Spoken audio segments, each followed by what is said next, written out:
Yesterday, we published our first guest post on our new Substack, Thoughtful Energy Journalism. I'd encourage you to go have a look. We publish a new essay pretty much every day. And this one is by Professor Amy Janzwood from McGill University. It's titled, "The Carney-Smith Deal is a Grand Concession, Not a Grand Bargain." And we're getting very good, actually, audience reaction to it. But I wanted to talk to Amy about a particular uh, part of her argument that I think needs to be expanded. So, welcome to the interview, Amy. Thanks so much. Thanks so much for having me back. Amy, what really fascinated me is you linked to a news story about former Finance Minister Bill Morneau, who was Finance Minister under Justin Trudeau. And when Canada bought the Kinder Morgan Trans Mountain expansion deal in 2018, he talked about how and this is extraordinary because it really is a peek inside cabinet decision making, which we don't get very often. He said Kinder Morgan created a political pressure cooker, gave them only 3 weeks to make a deal, otherwise Kinder Morgan was going to walk away. And he said Kinder Morgan gamed Canada. That's really kind of an extraordinary claim, isn't it? Yeah, I was pretty shocked to see that, so explicitly and patently. I had heard some things through my interviews in the course of doing my doctoral work. That's now the book Mega Pipelines, Mega Resistance, which is out. But I was surprised to see this really laid out so clearly. And what's really fascinating is that we know the federal government, had a few different options on the table when it was negotiating with Kinder Morgan around this idea of indemnity or sort of de-risking the project and providing financial backing. And at pretty the extreme end was taking on complete financial ownership of the existing pipeline and then plans for the expansion, which we know at the time cost $4.5 billion. We know now the federal government has something like 36 billion in loans for this project. So it was quite striking to me that the former finance minister said that they were essentially gamed in their negotiations. And largely this was relying on my interviews when I did the book research, that the former environment minister in Alberta at the time held the federal government's boots to the fire, quote, in the negotiations. And so it really does seem like both these private negotiations, as well as the pressure from the Alberta government, were really the kind of key conditions which explain why the federal government ended up buying the project. Now, am I correct to assume that the Alberta Environment Minister you're talking about was this would be under the NDP government of Rachel Notley, would be Shannon Phillips, That's because right. she was the environment minister throughout that Notley government. And I've interviewed Shannon a number of times for my own book. And I had not heard that she held the federal government's feet to the fire here. Could you expand on that, please? Yeah, this is part of this original quote grand bargain. This idea that in order to move forward with Alberta's support for the federal climate plan, including carbon pricing, that the deal was to have support for a new pipeline. But what that actually looked like in practice was really the result of these negotiations that happened very quickly behind closed doors. The other piece that was quite interesting about Bill Morneau's interview or conversations with students that has now been reported on is that in his recollection, Kinder Morgan wanted nothing to do with the project anymore, that they felt it was not commercially viable. And that's a big term. But rather than, having partial financial support or an indemnity risk, Kinder Morgan wanted completely out. And the fact that, their investors voted unanimously for the deal, is very telling of this. So I think, that helps us understand that moment a little bit better. Right. And what we know now is that Kinder Morgan had its own debt problems. It was facing some financial pressure and pressure from its investors to pare back its commitments. And so it's perfectly understandable that Kinder Morgan took the deal and why it behaved the way it did. But the reason we bring this up is because, of course, you're in your essay for us, where you talked about the Canada Alberta pipeline MOU. What's striking is that same political pressure cooker. different actors, because now we're not talking about Kinder Morgan, and we're talking about the Alberta government, Premier Danielle Smith, the Canadian oil and gas industry, pressuring the federal government to build a 1 million barrel a day pipeline out to Prince Rupert, maybe Kitimat, but they prefer Prince Rupert. And the deal that was put together in the MOU appears to be a response to political pressure, not economic realities, particularly demand for heavy crude oil in Asia and Europe, which we've been saying at Energy Media for months and months. And now it makes perfect sense. Political pressure cooker, we worry about the politics, we don't worry about the economics. Is that a fair way to look at this? Yeah, I think certainly the economic case we haven't seen, right. All the modeling and things that we've seen from the Canada Energy Regulator is not aligned with the kind of growth of the oil sands that Danielle Smith has, an idea that she wants to double oil sands production. We've known that growth has slowed in the oil sands for a number of years due to a number of structural conditions, maturing of oil fields and whatnot. And we know there's this enormous question, right, about who is going to buy this oil. In the world in which there is another pipeline, this is a big question mark. But just hypothetically here, it takes 7 years, maybe minimum, likely longer, given history as our guide of how long it takes to build these new projects. We're very much in the world of peak oil demand and decline. We've already seen demand shifting, depending on the different scenarios that you look at from the IEA or otherwise. 2030 is the stated policy scenario. This gives us a sense, but this is really a different world in which Danielle Smith is imagining for the oil sands. But there's a reason why we haven't seen a proponent step forward. The thing that startles me, and I can't get over this, is that there is no discussion, literally no discussion, of where the customers are for the oil that would be in that pipeline. And my sources in Ottawa say that around the discussion in the corridors of power, nobody talks about China. Nobody talks about Europe. It's all about internal Canadian politics.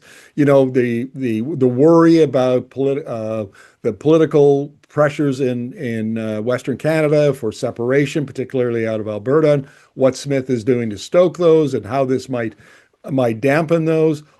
And we're talking about maybe a $50 to $70 billion project. And all we're doing is we appear to be supporting it on the basis of domestic politics, not a business case. That is absolutely extraordinary. Yeah, I couldn't agree more with you. The kind of policy pathway that's been laid by the Carney government, folks have sort of questioned the sincerity of how badly does he really want a new oil pipeline. But, changes around, the Building Canada Act and C5 and the Major Projects Office and the appointment of Don Farrell. And, all of these things have indicated, and his rhetoric has also indicated that he may well be interested in another major oil pipeline. But there's not a business case or economic case. It detracts from the major structural problems that are facing Alberta's oil sector and will only make those worse. There's been some analysis by economist Andrew Leach that said, it's very likely in a world of another oil pipeline, it actually drives prices lower, especially if shippers, can't fill the line. So, these are major considerations that are really being sidelined or ignored in just entertaining this idea of a new oil pipeline. And there's a real irony here, because the MOU also talks about potential expansion of 300,000 to 400,000 barrels a day of the existing Trans Mountain expansion pipeline. And a little background for our viewers who aren't aware of this. So the pipeline, there always was a Trans Mountain pipeline. Then it was expanded from 590,000 barrels a day. So the total capacity now is 890,000 barrels a day, but it can be expanded by another 300,000 to 400,000 barrels using optimization techniques and bigger pumps on the pipeline, that kind of thing. In addition to that, the Enbridge, the big giant Canadian oil pipeline company, just announced that it will increase its capacity using the same techniques on its main line down to the United States by 400,000 barrels a day. So the oil sands would not be required to expand just to 1 million barrels a day for the new pipeline. It would still have to fill another 400,000 barrels a day on Trans Mountain and another 400,000 barrels a day on Enbridge. And there is no indication that there's that kind of a market today, never mind what we might see in the 2030s. Yeah, I think you're absolutely right that for a long time, oil companies and shippers have taken advantage of their existing infrastructure. They've moved on, right? The last time we saw a new major oil pipeline project being proposed was over 10 years ago. There's an enormous network of existing infrastructure, and pipeline companies are very savvy at taking advantage of that existing infrastructure. I think what's particularly pertinent in our conversation today is the ongoing dispute, the toll dispute with Trans Mountain and its shippers on the current pipeline. Right, we don't know what the potential risk of taking on more of those project overruns. Oil companies have not been willing to take those on because it has become enormously costly. So I think this is another lesson that we should be taking from the current moment and the ongoing negotiations with shippers. These are happening outside of the federal energy regulator. These are happening privately, so we don't know what's going on, and we don't really know what the cards are on the table at the moment. But certainly, the outcome of those negotiations will also shape what happens in terms of future expansions with the Trans Mountain, or I should say, capacity improvement. Let's talk about the economic case here, because we had something happen last week where I interviewed Rich Collett-White from Carbon Tracker about actual modeling they did around demand for Alberta heavy crude. And we had a little disagreement on what were the break-even costs for a barrel of heavy crude. And he used data coming from the company Rystad Energy out of Norway. Which is quite well known, but they were very high. They were in the $45 to $57 range or higher, and we argued that they were lower. So we actually went back to the oil sands companies' investor presentations from the last quarter, and we said, okay, what are they telling investors? And what they're telling investors is their half cycle costs, which doesn't include their cost of their upfront capital and doesn't include some other costs, were like $33 to low 40s per barrel. When you add in the other costs like dividends and so on, it boosts the prices up around low 40s to mid 40s and higher. And here's the kicker. This is what I'm getting at. The Trans Mountain the cost to get a barrel of oil from Alberta over the Trans Mountain expansion pipeline is $11. Then you have to, there's another dollar for dockage and insurance and so on, and then another $5 to $7 to get it to China on a boat, on a ship. Altogether, it's between $16 and $18. And when you add up the break-evens and the transportation costs, you're looking at a $60 to $70 barrel by the time it gets to China.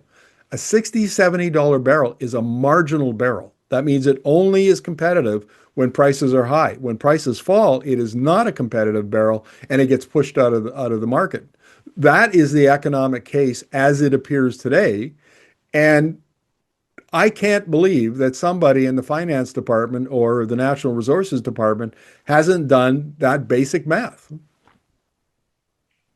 Yeah, I think this is a really interesting point that you raised, right? And we're expecting there's a lot of forecasts about a global supply glut next year, which will drive prices even lower. So I think there's enormous competitiveness costs, as you've suggested. I have not seen, in the reporting on this MOU, a lot of really good discussion around these commercial dynamics, because we really haven't we don't have the regulatory apparatus at this current moment with the MOU and the Major Projects Office to be able to assess the kind of commercial case for a project and have the kind of transparency and discussion around numbers. There's been limitations for sure around the previous regulatory process, but right now, as you've said before, we're really in uncharted waters.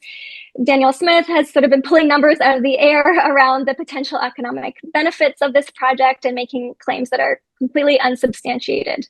And so, yeah, I think we really need to be able to have these honest conversations and be able to look at the numbers.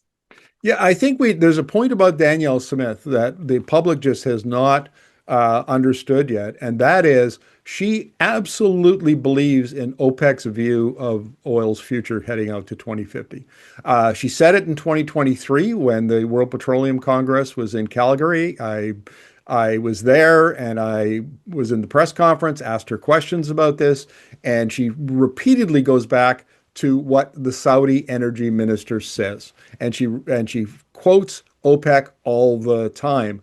And OPEC sees, global demand rising from 103 million barrels a day today to 120 by 2050. That's what she believes the energy future is. And she makes all of these grandiose claims for the economic benefits of this pipeline on what is an increasingly discredited modeling exercise by OPEC.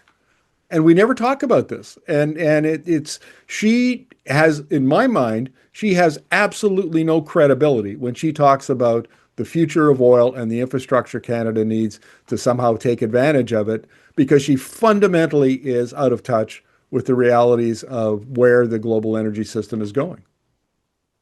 Yeah, I mean, I think it's been, good politics to blame the federal government or the tanker ban, but there's a lot of other reasons why we have not seen the growth of the oil sands, like Danielle Smith has envisioned. One of the other major pieces to consider with this is not only just relying on OPEC modeling being really problematic, but also the competitiveness argument. Again, as you mentioned, this is some of the highest costs and also highest carbon oil to produce. There have been, intensity gains, but still there's a competitive disadvantage due to the structural nature of the industry in Alberta. And nothing about the OPEC forecasts can change that. So these are really difficult conversations to be having, but certainly promising new pipelines and doubling production, that's it couldn't be farther from addressing the challenges that the sector is facing.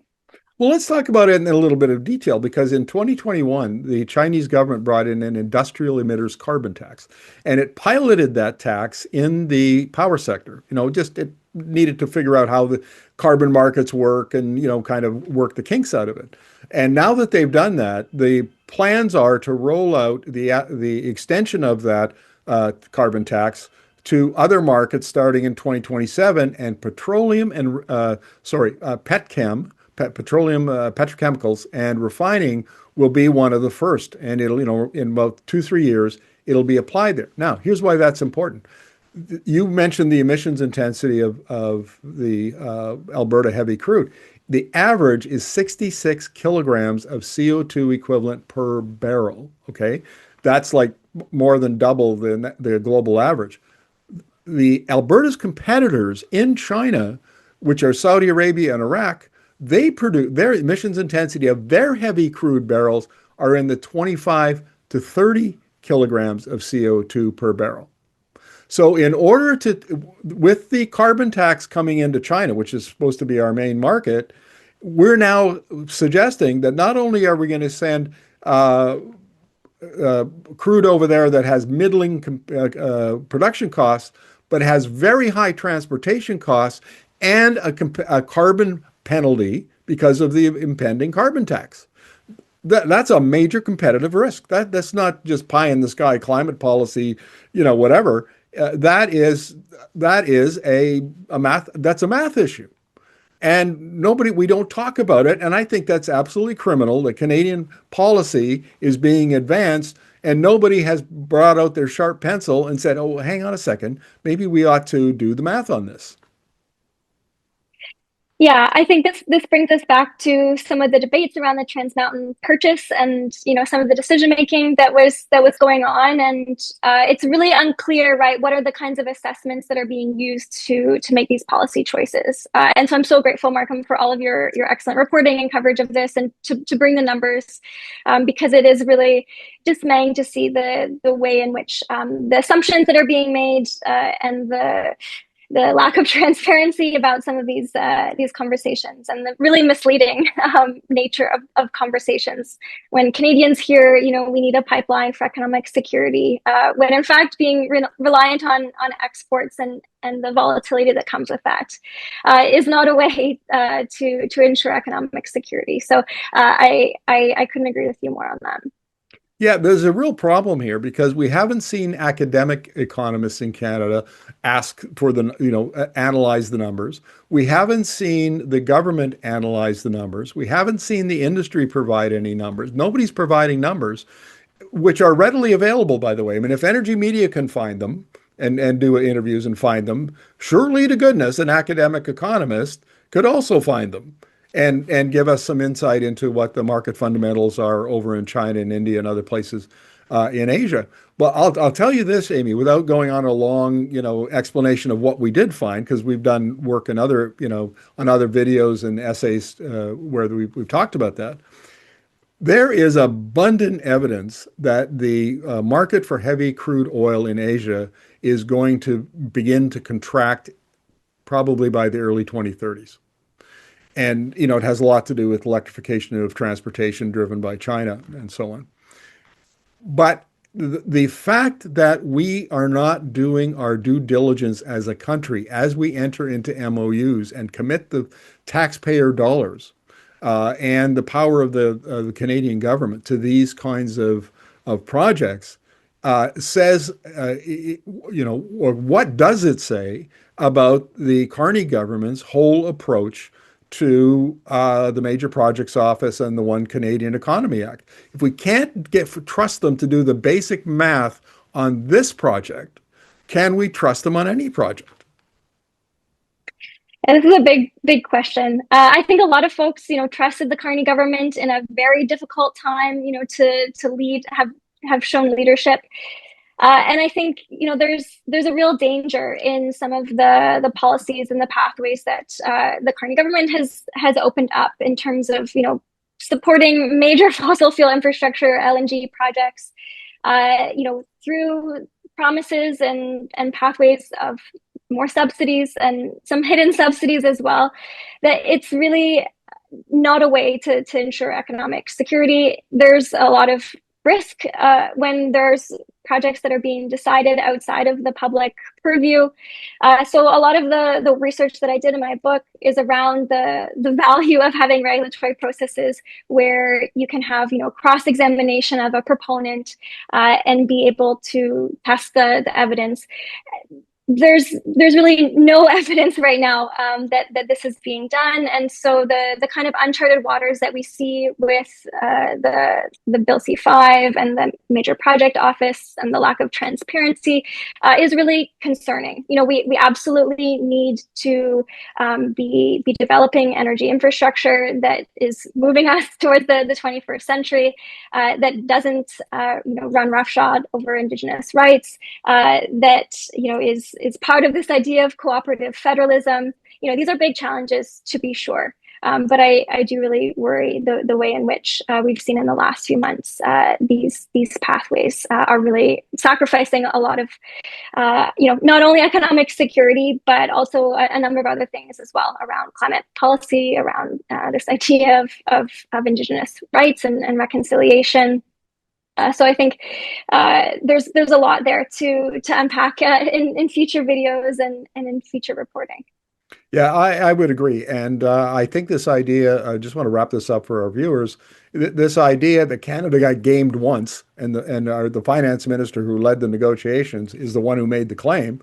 And that should then make us suspicious of every other deal that gets done, because if the industry gamed you once, chances are they're going to come back and try to game you again.